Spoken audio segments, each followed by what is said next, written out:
ସାଙ୍ଗମାନେ ଛୋଟବେଳେ ମୋ ଜେଜେମା ମୋତେ କରିକି ଦିଅନ୍ତି ତଡ଼ା ପିଠା।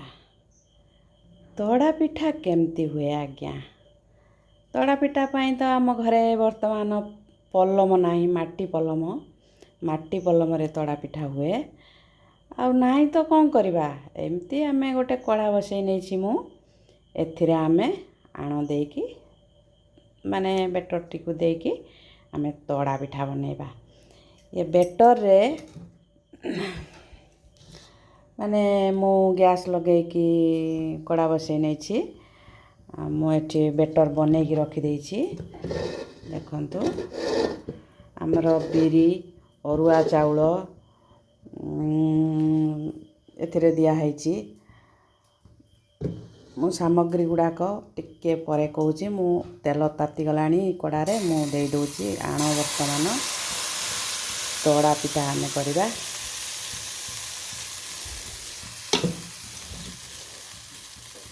ଗ୍ୟାସ୍ର ଫ୍ଲେମ୍କୁ ମୁଁ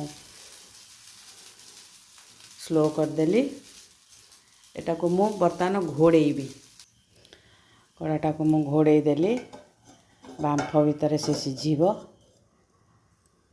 ହଁ ଆଜ୍ଞା, କହୁଥିଲି ମାନେ ବେଟରରେ ମୁଁ କ'ଣ ଦେଇଛି ସାମଗ୍ରୀ ସବୁ।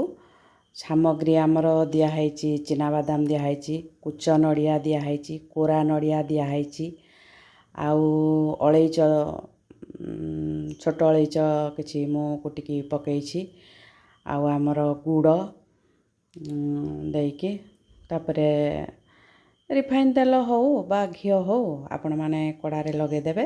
ଲଗେଇ ଦେଇକି ବେଟରଟିକି ଢାଳିଦେବେ।